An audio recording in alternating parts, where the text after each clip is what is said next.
I'm going to start with the uranium deal because I've been waiting to talk about that just about all day long. I reached out to my friend Jordan Sheridan from the Young Turks, let him know that I'm going to be covering his video. If you have not seen his video, go see his video. The best I can do is describe it to you because technology is fighting against me.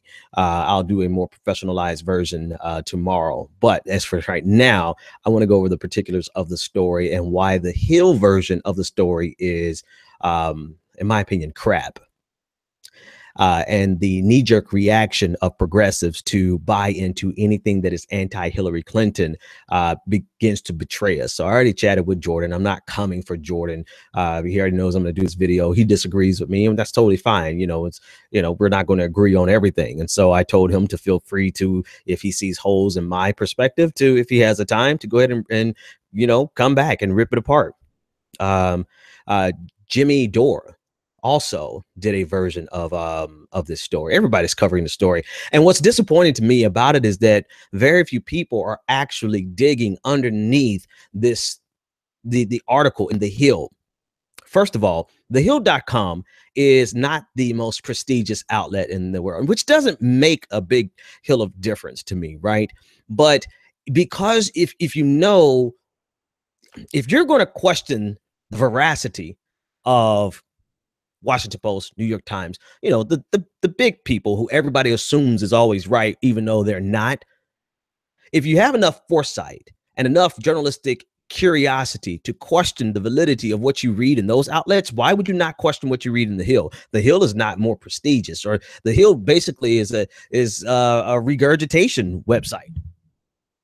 The Hill is basically a regurgitation website, and they're not known for their hitting pieces. Not that that gives me any reason to think that they're lying, but I will treat them the same way I treat any other article. And that's what bothers me a little bit about this the most, is that when we approach the Trump-Russia allegations, most of us in the progressive circles, we approach it as skeptics. We approach it as, I'm going to take it with a grain of salt until I see some evidence. And that's the way that we should do it, right? I think I chief amongst them, to the point of frustrating some friends, that I was not going to buy into the Russian narrative until I saw something concrete. The most concrete thing that I've seen with my own eyes are the emails from Don Jr., who's a complete idiot, and the fact that he was disclosing that they wanted meetings to get information from Russian officials about Hillary Clinton. That's evidence. That's evidence. Does it constitute collusion? That's a legal decision, right? But everyone in the progressive circles, we were stubborn and meticulous about what we accepted and what we did not accept from the media. Bottom line, that's exact, and that's the way it should be, right? That's the way that it should be, because if you begin to take the media at their word on one particular issue, and on other issues you're skeptical, then that suggests to me that you are you're not being consistent. And let me stop mincing words and being nice about it. If you can be critical in your thinking process and I'm going to get past all the opening overtures. All right, I'm going to get to the meat of why I think it's wrong. But I'm just frustrated with the fact that this specific time, people who I've seen be critical and think critically with regard to anything, just kind of throw it aside and accept that because it's from The Hill, that it's somehow, automatically constitutes journalistic integrity. And that's far from the case, because The Hill is not even up to par with the Washington Post, and you don't trust the Washington Post. So why would you trust The Hill without questioning? All right. So here, I'm going to give one last caveat. There's two different things happening here. In the Hill story, they're talking about two different things, one of which I completely reject because they did not prove their case. The other, I have no reason to reject because it's to the point of, can you prove quid pro quo? You can never prove quid pro quo. And this is what I'm saying. I'm not defending Hillary Clinton or the Clinton Foundation for receiving about $145 million from people directly connected to the Uranium One deal. Now, everybody can say, well, you can't prove quid pro quo. Well, you can't, because they're smart enough not to say, I'm accepting these donations in the future for some work that we're getting ready to do now. Now, we could go into some details. The Uranium One is the company in which a couple of companies that are involved in this, but Uranium One was the deal there was a company that was getting 20% of their shares bought out by a Russia state-owned nuclear energy company, and it had to get approved by a commission that consisted of 9 heads of state, not heads of state, but heads of cabinets, including the Secretary of State. And the Secretary of State, those 9 people, they had the ability to approve of a deal, but if a deal ever needed to be rescinded or denied, it had to be denied from the president. Hillary Clinton was one of those members. Here's the thing. Here's the only thing that I want to say about the Uranium One deal that I have that gives me pause. The only thing that gives me pause in terms of whether or not it's quid pro quo, I'm not going to defend her on that issue, because here's my thing. If you plan on running for president, you've been an attorney, what's it, Harvard, Yale, or Stanford? I forgot which school she went to, right? She's a trained attorney. Her husband has been president. You know full damn well that the very appearance of quid pro quo is enough to sink your campaign. And to me, the fact that they did not care about the very appearance of quid pro quo signifies the overconfidence and the arrogance of the Clintons. And so whether or not it was genuinely quid pro quo doesn't even matter to me. They should have been smart enough, if they are, maybe they were too smart. Maybe they figured that they could work their way around it, or maybe they just didn't care. So that's their fault. I have no interest whatsoever in defending them, because people say, oh, the deal wasn't approved by Hillary Clinton. Hillary Clinton was a Secretary of State, and it was an undersecretary who actually served on the committee, on the commission to approve it. And this type of issue never really even reached to the level of Hillary Clinton.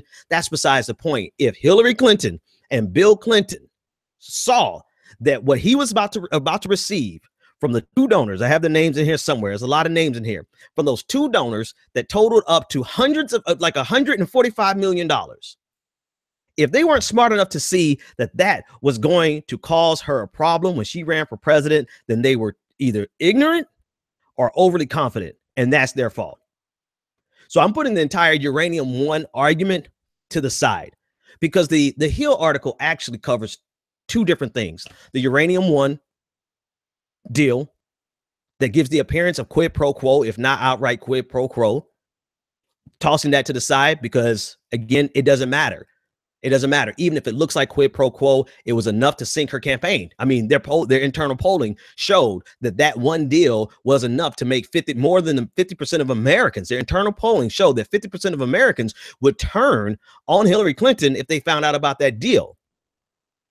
So whether or not it's pay for play, it's indicative of the problem of the Clinton Foundation from the beginning, that they either did not care or they thought they were smart enough to work around. That's their problem. The Hill goes into a whole different arena of accusations that hinges on unnamed sources.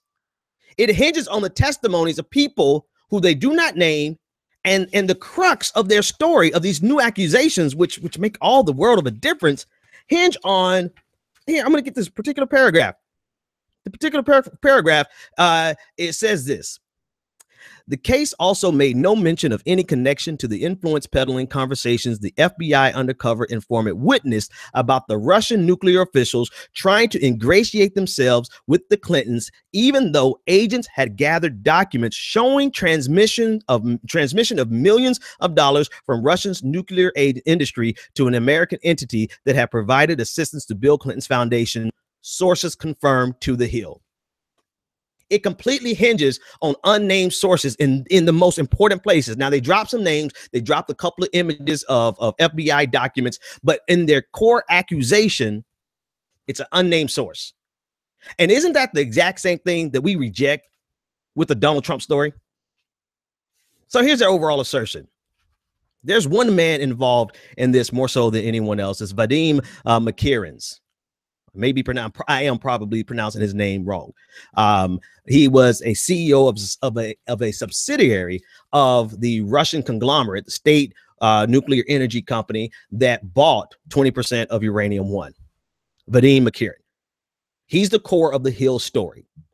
And what the Hill is asserting is that Vadim McKerin had a case before the Justice Department, and that case was under wraps, intentionally kept under wraps, intentionally, as to not sink the Uranium One deal that was being brokered allegedly by Bill Clinton through Hillary Clinton, who was one of 9 votes on the Committee on Foreign Investment in the United States, CFIUS.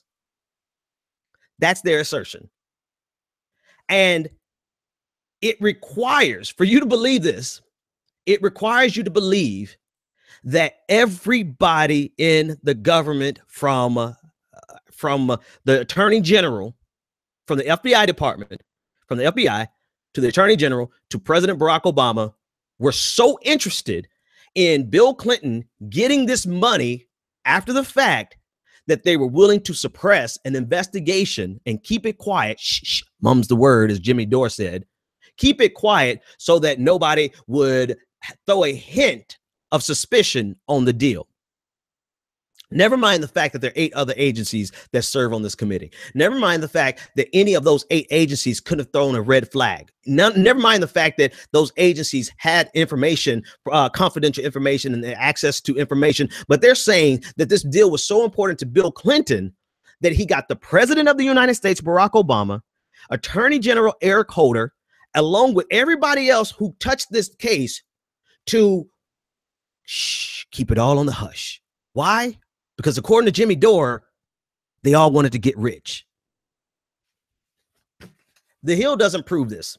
The Hill takes an investigation that was not even concurrent, an investigation that started before Barack Obama became president, an investigation that started before Hillary Clinton became Secretary of State, an investigation that really, the crux of the criminality in this investigation goes back to the fall of the Soviet Union in 1992, when Vadim McKerin began to not traffic, but he began to be in charge of transporting used uranium across the United States.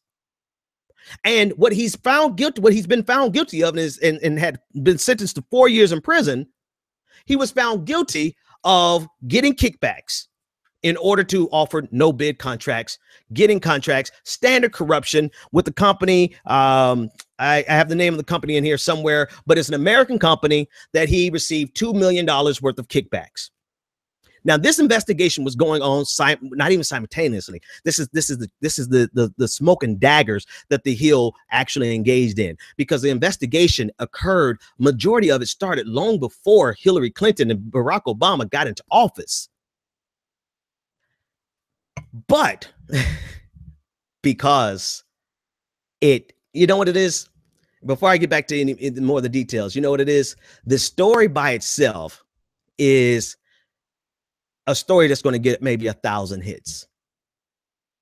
I read the original story in the Moscow Times, and it gave the most accurate description, or at least precise, not accurate, but precise in their language, description of what Vadim McKerin was actually accused of, how much time that he was going to potentially serve, how much money he got out of the deal. And of course, the Russian spin on it was that this was all just the United States propaganda trying to undermine Vladimir Putin and the Russian Federation.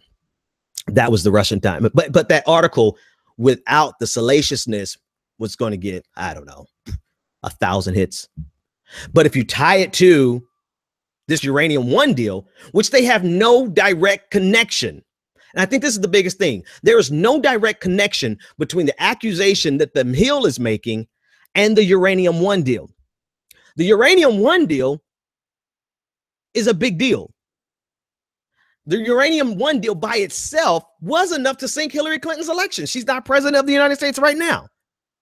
So the Uranium One deal is a big deal, but the Hill had to go one step further. And now I think they had like 150,000 hits on this article because they connected 2 stories that they did not prove had any connection. The only connection that they said, the only connection that they made is in a paragraph, that the entire paragraph is something that sources confirmed to the Hill. They named everything else that they could. except this one.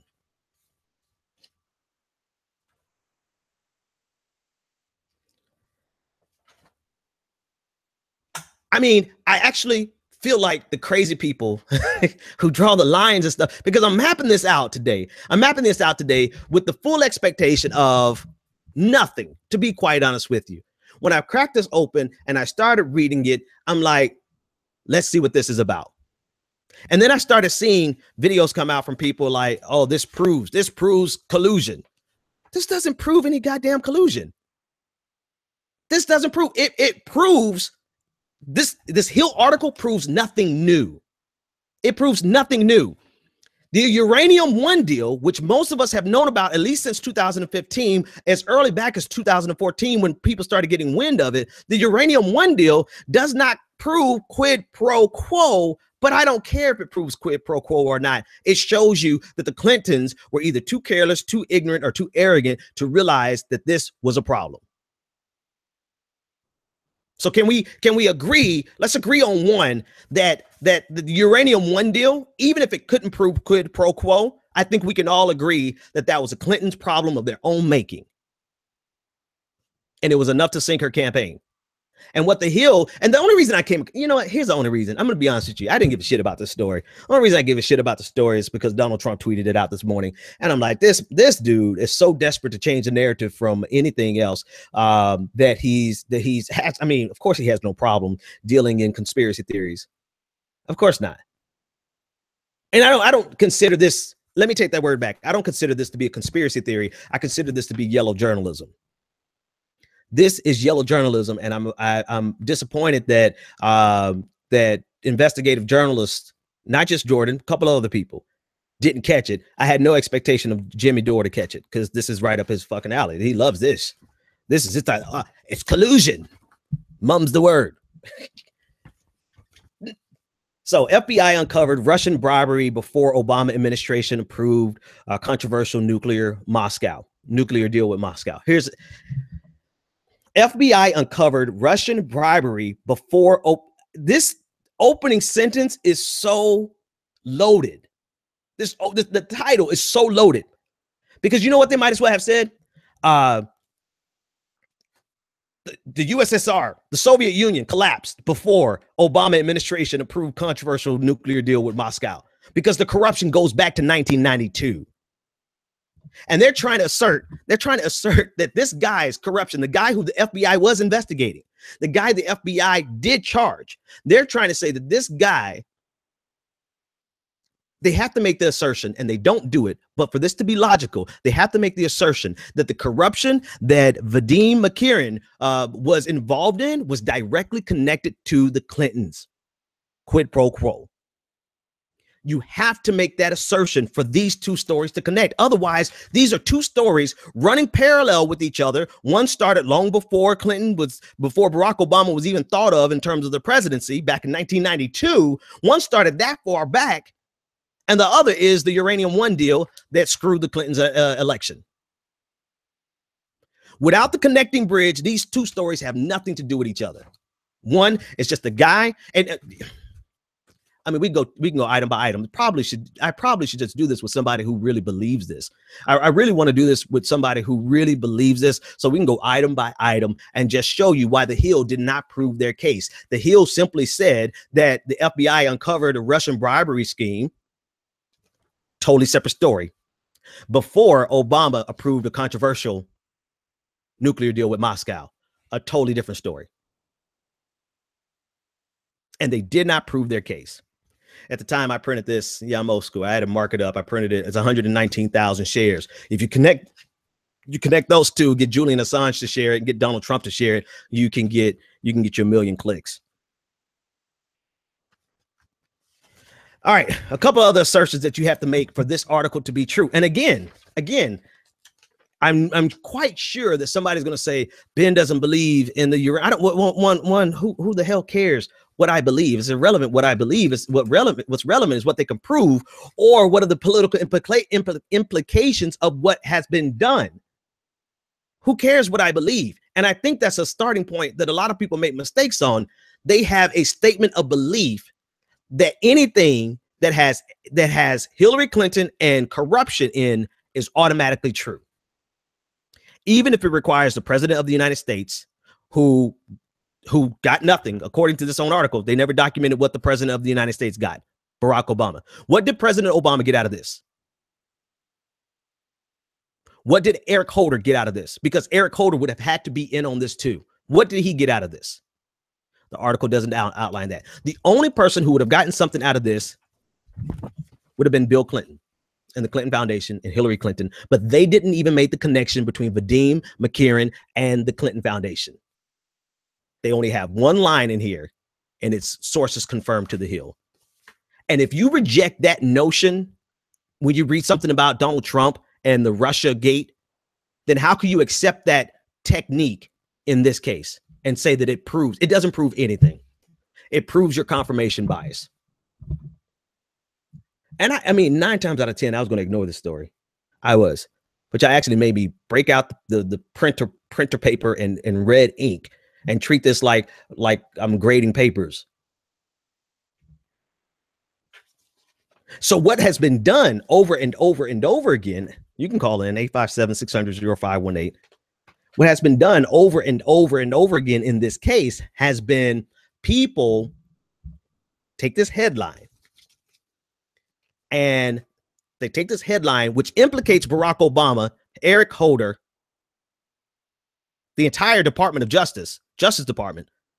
It implicates everybody in a grand master scheme involving the suppression of a case that was worth about $2 million of kickbacks with a private United States corporation. At the time, it was based in the United States.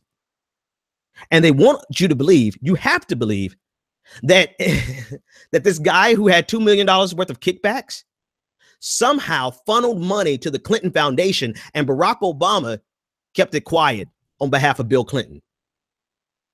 And that's what you have to believe for this headline to mean anything more than story A happened, story B happened, but because we want some clicks, we're going to combine these two and say A and B together. And people have taken this headline, and what they've done is they spent entire videos arguing the Uranium One deal, which most people, when they look at it and be like, man, it's a shame we can't prove quid pro quo, but damn it, that's just not on the up and up. And so they preach that. They take this headline, which implicates a top down, all the way to the highest levels of the United States government, and they implicate them because of this headline, but they preach the Uranium One deal. That's a hell of a bait and switch. If you're not going to preach the accusation in the Hill article, if you're not going to dissect the accusations in the Hill article, then what the hell are you, why, how is this breaking news? You're not even talking about this. You're talking about the Uranium One deal, which, whether you believe it or not, whether the Hill bots believe it or not, or the neoliberals believe it or not, they better believe it was enough to sink the Clintons. I mean, so I often don't care about statements of belief. I care about the implications. And the implications was it was enough to sink the Clintons' campaign. So it's irrelevant. Why are we preaching a story that's old? Oh, because we got a new salacious headline in an article that doesn't prove what they're asserting in the headline.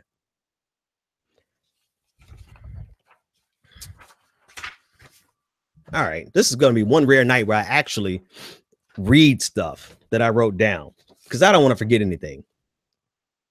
So the assertion is that Vadim, I already said this, but I'm gonna read this again. The assertion is that Vadim McCarran's case before the Justice Department was kept under wraps by Eric Holder and Barack Obama as to not sink the Uranium One deal, allegedly being brokered by Bill Clinton through Hillary Clinton's one of 9 votes on the Committee on Foreign Investments in the United States, CFIUS. And I only say allegedly because you can't prove quid pro quo unless they're just complete idiots. And again, I don't care the implications. It sunk them. All right.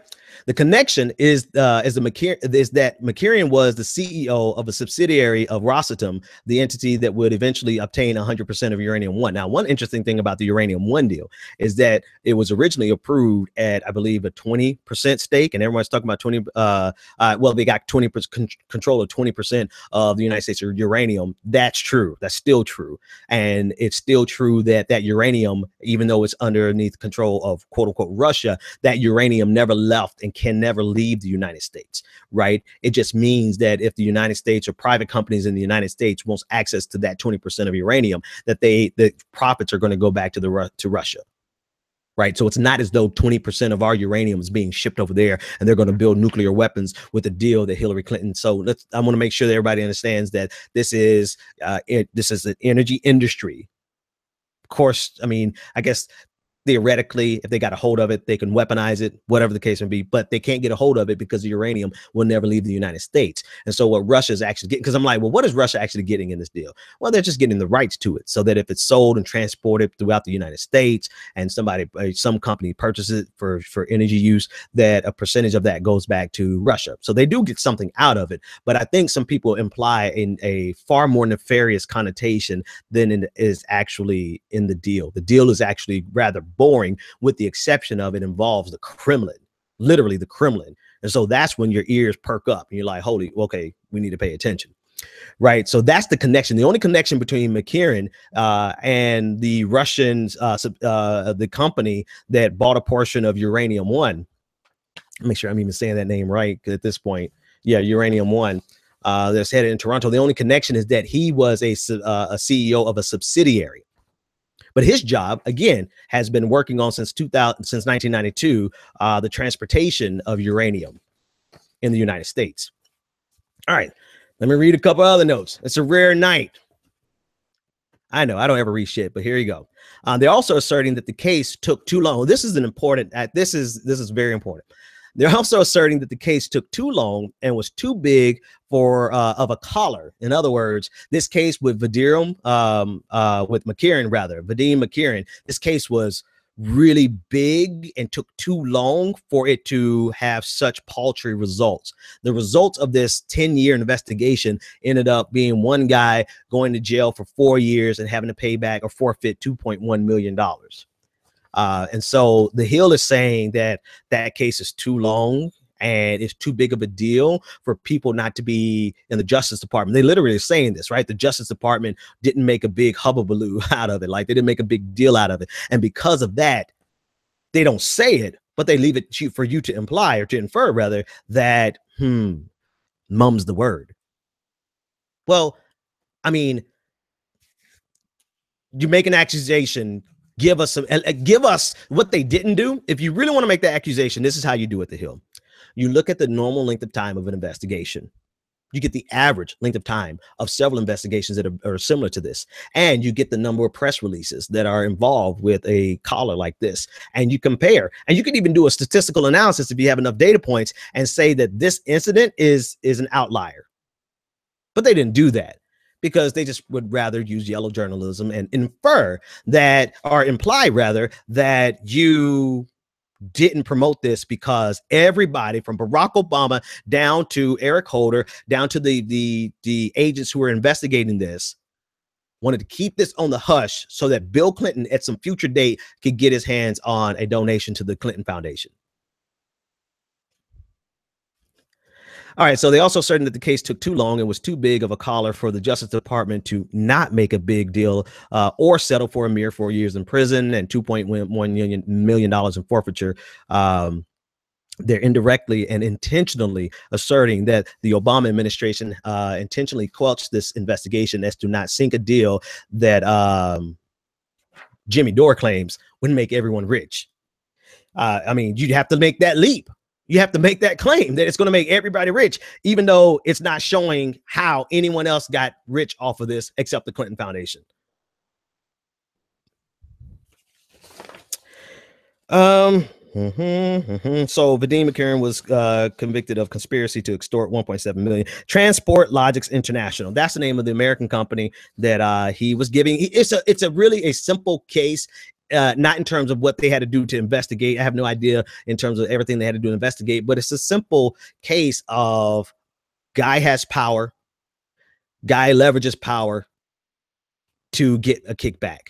His power was the ability to assign contracts and to give no bid contracts in exchange for $2.1 million in kickbacks. And he assigned them to Transport Logistics International, who has since changed their name or merged with another company. I'm not even sure if I have to go any further. The Hill article makes assertions that they do not support with evidence, except for they printed a couple of affidavits from the FBI that said that this guy was arrested. That's the evidence. That this guy was offered a plea deal. That's their evidence. But the connections that you have to make the story even matter, relevant today, requires too many assumptions that they did not. That this goddamn headline, man. This is a goddamn shame. John Solomon and Allison Spann. The only thing I didn't have time to do today was to investigate them, to look at their other work, to see their political motivations. Now, their motivations could not be political. They could just be aspirational. Maybe they just wanted to get a lot of clicks, which they did. All right, 857-600-0518. I mean, we can go further and further and further, but at this point, what do you think? Again, this has nothing to do with quid pro quo of the Uranium One deal, because even if we can't prove it, that's irrelevant to me. You know, it's a religious phrase that says you have to disdain the very appearance of evil, which is a piece of advice that I forgot who was in the Bible. I'm so rusty on the Bible, but somebody was just giving you a piece of advice saying, stay away from the very appearance of evil. As an aspiring person to be in the White House, you should stay away from the very appearance of quid pro quo, right? If somebody can misconstrue what you're doing to be quid pro quo, you shouldn't do it. And instead of using that wisdom, I think that they were too arrogant or too ignorant. And I think we're all going to agree on the side of arrogant, to realize that they thought that they could outthink the system. And the problem is, here's the thing. Here's the main thing that bothered me about Jordan's piece, is that he's like, the media is going to ignore it. Well, I mean, no, the media didn't. The New York Times published it, the stuff that actually has substance. They published it back in 2014. The Washington Post covered it back in 2016. I mean, Donald Trump was tweeting about it back in 2015. So the media didn't cover it, but what the media isn't covering, and they shouldn't cover, and I'm kind of mad I wasted my time on it, is this crap article from The Hill that does not prove a single assertion with evidence outside of sources that are unnamed. There was a line here that was cute. Like, they were unnamed because for fear of retribution from the Russian government. And not that it's untrue. I'm just like, really, Sway. And here's the problem, is that if we are going to be critical and analyze these things critically, and we're going to reject unnamed sources in case A, then you have to reject them in case B. That's just what it is. We have rejected story after story after story in the Russia collusion scandal. We've rejected it because they did not provide us any sources that we could verify. Everything has been an unnamed source. So if we're going to reject it in that case, why would we not reject it here? You know why? Because people want this story. This story is what people wanted. It confirmed their biases. It forwarded their narrative, and they just ran headlong with it. But yet there's not a single thing in this article that actually connects the FBI investigation into criminality that reached back as far as 1992, when he started being a criminal. He started, allegedly he began getting the kickbacks as early as 1992. The FBI picked up on it over a decade later, and then started a long investigation that lasted years, right? Years. And it started before Barack Obama became president, before Hillary Clinton lost. You also, there's one other assertion that's in here. One other possibility. They're not asserting this. I'm not going to lie to them. They're not asserting this. The fact that this investigation started before Hillary Clinton lost doesn't necessarily mean that they couldn't be connected, because there's the assumption that Hillary Clinton was going to win. right? And so the assumption that Hillary Clinton was going to win could give way to the story to actually be true, except they don't prove their case. All right. I hope you guys, the ones of you who are listening, I hope you had some inclination as far as a story. Otherwise, you're like, what the hell has Ben talking about? What is going on? 857-600-0518. I mean, actually, you know what? I don't even know if I have my phones on. I'm keep quoting the number. But if you want to join the conversation, call in. We're going to talk about John Kelly next. I'm just going over the notes again, see if anything else. That was it. That was it. I don't know if I could draw a comparison.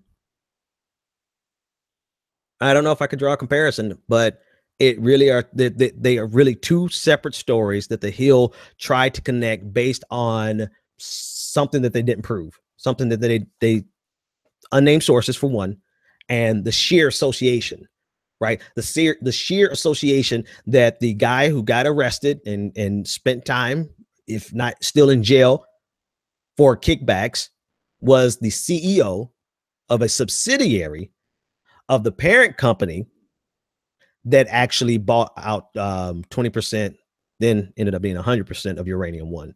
That's, to me, that's the real story. The real story is the expectation of CFIUS, the Committee on Foreign Direct Investment, Foreign Investment in the United States. The expectation originally was for this company to never get more than 51% of Uranium One, and they ended up getting 100% of Uranium One by 2013. To me, that's a real story that they should probably investigate it, but it wouldn't have gotten as many clicks as this headline.